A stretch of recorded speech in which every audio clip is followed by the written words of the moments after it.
You ask Tiger to solve. This deals with linear equations with one unknown.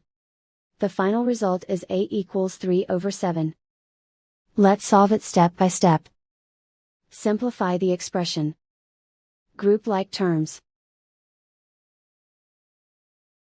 Simplify the arithmetic. Group all A terms on the left side of the equation. Add 2/8 to both sides. Simplify the arithmetic. Group like terms. Simplify the arithmetic. Isolate the A.